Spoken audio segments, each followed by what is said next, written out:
Hello दोस्तों, नमस्कार। कैसे हो आप? तो दोस्तों आज मैं बात करने वाला हूँ स्ट्रेचिंग के बारे में। कितने टाइप के स्ट्रेचिंग होते हैं और क्या एक्सरसाइज से पहले स्ट्रेचिंग करना चाहिए कि नहीं करना चाहिए, और एक्सरसाइज के बाद में क्यों स्ट्रेचिंग करना चाहिए। उसके अलावा हमें डेली लाइफस्टाइल में स्ट्रेचिंग क्यों करना चाहिए, हमें हमारे मसल्स को कितना इंप्रूव करता है और उसके डिसएडवांटेजेस क्या है। आपको शायद ये नहीं पता रहेगा कि एक्सरसाइज से पहले भी स्ट्रेचिंग करना एक डिसएडवांटेजेस है। तो ये मैं आपको तभी बताऊंगा जब भी मैं डिसएडवांटेजेस के बारे में बताऊंगा विद प्रॉपर डिटेल के साथ में। कितने टाइप के स्ट्रेचेस होते हैं वो मैं आपको एक्सप्लेन करूंगा। सो दोस्तों आप बने रहिएगा। सो पूरा डिटेल वीडियो बताऊंगा मैं। और दोस्तों चलते हैं हम पहले पॉइंट के ऊपर। सो दोस्तों सबसे पहले तो मैं ये बताऊंगा कि कितने टाइप के स्ट्रेचेस होते हैं। सो दोस्तों जो स्ट्रेचेस जो होते हैं वो होता है active, passive, static, ballistic, dynamic, isometric and PNF stretch. PNF का मतलब होता है प्रोप्रियोसेप्टिव न्यूरोमस्कुलर फैसिलिटेशन, उसको बोलते हैं पीएनएफ स्ट्रेच। हर एक कौन सी स्ट्रेचेस जो है वो किसके लिए काम आती है वो मैं सबसे पहले आपको बताता हूँ।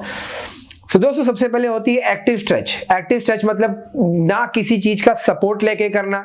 मींस अगर आप किसी भी किस्म का अगर आप जो है स्ट्रेच करते हो या आप समझो बैक का स्ट्रेच करते हो तो आपको आगे फॉरवर्ड बेंड करके आपको खींचना भी नहीं है। नॉर्मल वर्कआउट करते हैं जैसे अगर आप इनर थाई का करते हो तो आपको लेग्स थोड़ा सा अवॉइड करना है।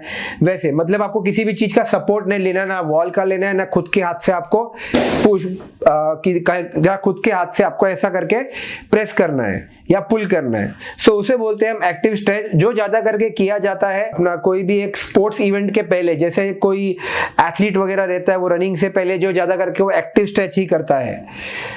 सो सेकंड जो स्ट्रेच आ जाता है वो हो जाता है पैसिव स्ट्रेच। पैसिव स्ट्रेच पता है क्या हो जाता है? जो एक ट्रेनर अपने जो है क्लाइंट को देता है, जैसे स्ट्रेच करने के लिए अपने हाथ से पुश करता है कि आर यू डन, के और स्ट्रेच करूं कि नहीं करूं। सो वो हो जाता है पैसिव स्ट्रेच, जो मतलब किसी के मदद से लिया जाता है। तीसरा आ जाता है स्टैटिक स्ट्रेच। स्टैटिक स्ट्रेच मतलब कि आप कोई खुद से आपको जो है मूवमेंट्स करने हैं, आपके हाथों से आपको लेग्स का स्ट्रेच करना है, थोड़ा सा जो है रेजिस्टेंस देना है ताकि आप प्रॉपर मसल में आपको स्ट्रेच फील हो। सो ये हो जाता है एक्टिव स्ट्रेच। उसके बाद आ जाता है बैलेस्टिक स्ट्रेच। बैलेस्टिक स्ट्रेच ज्यादा करके योगा में परफॉर्म किया जाता है, पावर योगा में परफॉर्म किया जाता है, जैसे भुजंग आसन हो गया, या कोई आप वर्कआउट के समय आप जो है हिप रोटेशन करते हो, मोबिलिटी मूवमेंट्स करते हो, तो वो आज उसमें वो से बोलते हैं हम बैलेस्टिक स्ट्रेच। उसके बाद में आ जाता है डायनामिक स्ट्रेच। डायनामिक स्ट्रेच भी जो है कोई भी एक स्पोर्ट्स इवेंट के पहले किया जाता है, जैसे किक हो गई, साइड किक हो गई, रोटेशन हो गया, साइड बेंड्स हो गया। तो ये सब वर्कआउट, डीप स्क्वाट्स हो गया, डीप स्क्वाट करके आपने होल्ड कर लिया, आपने मोबिलिटी को इंप्रूव किया, आपको जो आपके पूरे मसल्स को आपने स्ट्रेच किया। सो वो आ जाता है। उससे ज्यादा करके हम कहते हैं मूवमेंट बेस्ड, इसको हम कहते हैं डायनामिक स्ट्रेच। उसके बाद आ जाता है आइसोमेट्रिक स्ट्रेच। आइसोमेट्रिक स्ट्रेच मतलब आपको जो है मसल को लेके जाके आपको होल्ड करना है बहुत लंबे समय तक। वैसे तो 5 से 10 सेकंड से ज्यादा होल्ड नहीं करना चाहिए। सो उसे हम बोलते हैं आइसोमेट्रिक स्ट्रेच, जो थोड़ा टाइम उसे जो होल्ड करके रखते हैं। उसके बाद में सबसे लास्ट में आ जाता है वो सबसे एडवांस है। सो पीएनएफ स्ट्रेच जो है डन बाय द फिजिशियन। अगर समझोगे किसी का कोई पैर वैर फ्रैक्चर हो जाता है तो 2 महीना प्लास्टर में लगने के बाद में उसका मूवमेंट्स वगैरह नहीं होता, तो वो टाइम पे जो है रेजिस्टेंट बैंड के साथ में उनकी जो इक्विपमेंट के साथ में जो एक फिजियोथेरेपिस्ट उसे रिहैब बोलते हैं, तो उस किस्म की स्ट्रेंथनिंग एंड स्ट्रेचिंग देता है, जिसे बोलते हैं पीएनएफ स्ट्रेच, जो एक फिजियोथेरेपिस्ट दे पाता है। इस करके वो काफी एडवांस है। सो जिनका ये एक्चुअली हादसा हो गया, तो आप जिन्होंने फिजियो के पास में गए होगे तो वो पीएनएफ स्ट्रेच के बारे में जानते होंगे। सो ये टाइप की स्ट्रेचिंग होती है जो हम डे टू डे लाइफ में जो हम स्ट्रेचिंग करते हैं वो करते हैं active, passive, static and ballistic stretch करते हैं जो हम डे टू डे लाइफ में। सो अभी मैं आपको ये एडवांटेजेस बताता हूं कि अगर आप अपने आप को फ्लेक्सिबल रखोगे तो आप किन किन चीजों से आप अपने आप को प्रिवेंट कर पाओगे। सबसे पहले जो है पोस्चर को इंप्रूव करेगा। देखिए पता है क्या हो जाता है कि जब टाइट मसल जब रहते हैं तो पोस्चर भी जो है वो सही नहीं होती। फॉर एग्जाम्पल अगर किसी का लोअर बैक का अगर मसल टाइट है तो आगे झुक नहीं सकता, उसका मूवमेंट नहीं कर सकता, जिसकी वजह से वो पोस्चर सही नहीं होती। किसी को एंटीरियर पेल्विक टिल्ट हो जाता है, किसी को पोस्टीरियर पेल्विक टिल्ट हो जाता है। अगर ये भी एक बहुत बड़ा रीजन है जो आजकल लोगों को फेस करना पड़ता है, anterior pelvic tilt and posterior pelvic tilt. चाहते हो तो उसके बारे में भी मैं वीडियो बना सकता हूँ। स्ट्रेचिंग जो है इंप्रूव करता है हमारी flexibility and range of motion. Range of motion पता है किसे बोलते हैं? जैसा कि मैंने बताया था कि अगर किसी का बैक टाइट है तो पूरा बैठ नहीं सकता, आगे झुक नहीं सकता, तो वो रेंज ऑफ मोशन कम से कम होगा, वो मोबिलिटी में आ जाता है। सो वो बंदा जो है डीप स्क्वाट नहीं कर सकता, और बहुत लोग जो हाफ मूवमेंट करने के बाद प्रॉपर रेंज ऑफ मोशन नहीं देने के बाद में ऐसा रोबोट के जैसा चलते जिम में ऐसे करके इधर इधर इधर, हाँ किधर इधर, अच्छा। तो that is very less range of motion and flexibility जो है वो मसल की इंप्रूव कर देता है। थर्ड बेनिफिट है जो बहुत लोगों का जो है बैक पेन जो है वो काफी हद तक वो चले जाता है। अगर आप प्रॉपर आपकी फ्लेक्सिबिलिटी की आप ट्रेनिंग करो, आप जो है स्ट्रेचिंग करो, तो काफी हद तक बैक का इशू नहीं होगा। मसल जो है वो फ्री हो जाते हैं, जिसकी वजह से क्या हो जाता है, उसके मूवमेंट करने पर कहीं पर भी दर्द नहीं होता। तो मतलब एक हद तक आप वो मसल को खींच सकते हो। That's why keep yourself flexible. Fourth, exercise के समय इंजरी से प्रिवेंट करता है। जब भी कोई भी आपके बाइसेप्स के मसल अगर टाइट रहेंगे ना, अगर आप हैवी वर्कआउट करोगे ना, एक टाइम बाद ऐसा आएगा कि वो मसल फट जाएगा, क्योंकि वो मसल को रूम नहीं मिलेगा निकलने के लिए। लेकिन इतना सारा जब हम एक्सरसाइज करते हैं तो इतना सारा ब्लड जो जमा हो जाता है, तो मसल पुश करता है, किधर ना किधर तो जगह बनाता है। लेकिन जब मसल ही जब टाइट रहेगा तो डेफिनेटली कहीं ना कहीं पर इंजरी तो हो जाएगी, और वो इंजरी मसल फट भी सकता है। Fifth, decrease muscle soreness. अगर कोई बंदा न्यू जिम में जा रहा है, अगर वो फ्लेक्सिबल कम है, तो उनको मसल सोरनेस हो जाती है। मींस नेक्स्ट डे जो है उनके मसल जो दुखते हैं, क्यों? Because of less flexibility.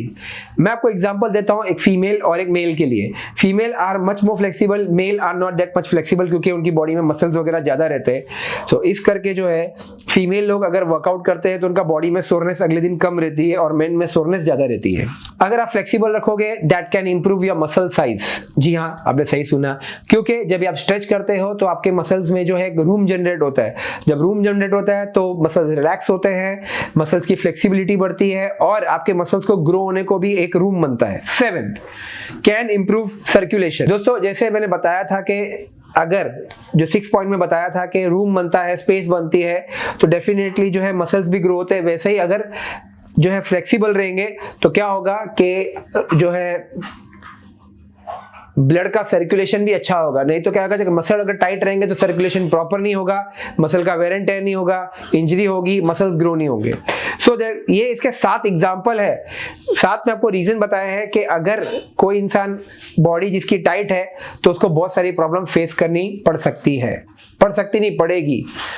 सो अभी मैं देखिए कुछ एडवांटेजेस के बारे में मैंने बात की। एडवांटेजेस तो बहुत है दोस्तों। कभी भी एक चीज का ध्यान रखना कि कभी भी आपको जो है क्रैम्प्स और मसल स्पैज्म के बीच में आपको फर्क पता रहना चाहिए, क्योंकि क्रैम्प्स जब आते हैं तो हमें स्ट्रेच तो करना ही पड़ता है, लेकिन अगर आपको स्पैज्म रहेगा तो अगर आपने स्ट्रेच किया, that can become much more verse.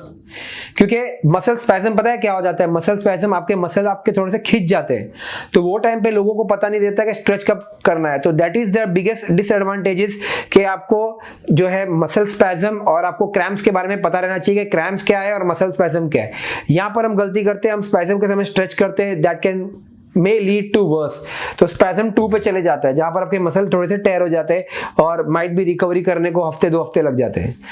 So that is the first disadvantage के when you need to keep this in mind के आपको स्ट्रेच करना है स्पैज्म के समय, नहीं आपको जो है क्रैम्प्स के समय स्ट्रेच करना है। Disadvantage number 2, over stretch can lead to a spasm और अ टेयर। जब आप ज्यादा स्ट्रेच करोगे, ज्यादा लंबे टाइम के लिए होल्ड करोगे, तो आपको स्पैज्म 2 या टेयर हो सकता है आपके मसल में। देखिए, वैसे तो हमारा जो है सिस्टम हमें बता देता है, हमारा ब्रेन जो है हमें बता देता है कि यहाँ पर अभी पेन हो रहा है तो रुक जा। लेकिन बहुत सारे लोग जो है कभी कभी जब एक्सरसाइज करते हैं तो मसल में नमनेस आ जाती है। जब हम स्ट्रेच करते हैं तो पता लगता नहीं, वो अगले दिन पता लगता है यार ये तो मैंने ज्यादा स्ट्रेच कर दिया है। सो मेक श्योर कि don't over stretch. Disadvantage number 3, बहुत सारे लोग जो है स्पोर्ट्समैन जो रहते हैं गलती करते हैं, वो एक्सरसाइज के पहले स्ट्रेच करते हैं। मैंने आपको पहले बताया था कि मैं आपको कुछ जरूरी इंफॉर्मेशन देने वाला हूं, वो ये पॉइंट नंबर 3 में। कभी भी कोई अगर आप परफॉर्म कर रहे हो, जैसे रनिंग कर रहे हो या कोई हैवी वेट्स करने वाले हो, don't over stretch, don't stretch. क्योंकि पता है क्या हो जाता है इसका साइंटिफिक रीजन, एक मसल के अंदर एक टेयर आ जाता है या कनेक्टिव टिश्यू के अंदर, जिसकी वजह से क्या हो जाता है कि आपके मसल जो है वो वीक हो जाते हैं। जिसने स्ट्रेच किया उसके मसल वीक हो जाते हैं, जिसकी वजह से वो 100% परफॉर्मेंस नहीं कर पाता। This is science behind that. So this is the third and the final disadvantage for doing over stretching. ज्यादा करके ओवर स्ट्रेचिंग के समय ही होता है। तो दोस्तों, होपफुली आपको वीडियो अच्छा लगा हो, क्योंकि देखा जाए तो एज अ फैकल्टी के जैसे ही मैंने आप लोगों को पूरा एक्सप्लेन किया है, types of stretches, advantages and disadvantages. अगर आप दोस्तों स्ट्रेचिंग नहीं करोगे तो आपको क्या क्या तकलीफ हो सकती है, स्ट्रेचिंग करोगे तो मसल्स रिलैक्स रहेंगे, ब्लड का सर्कुलेशन अच्छा होगा, और एक हद तक आपके जो है मसल्स ग्रो भी होंगे। हर एक जन मुझे ये पूछता है कि मैं इतना प्रोटीन लूंगा मेरे मसल बढ़ेंगे, इतना कार्ब लूंगा मेरे मसल बढ़ेंगे। दोस्तों, वर्कआउट तो करते ही हो, लेकिन स्ट्रेचिंग भी बहुत जरूरी है। सो होपफुली आपको वीडियो अच्छा लगा हो। सो दोस्तों please follow us and do take care of yourself. तब तक के लिए दोस्तों स्टे फिट, स्टे ऑसम। मिलते हैं अगले वीडियो में।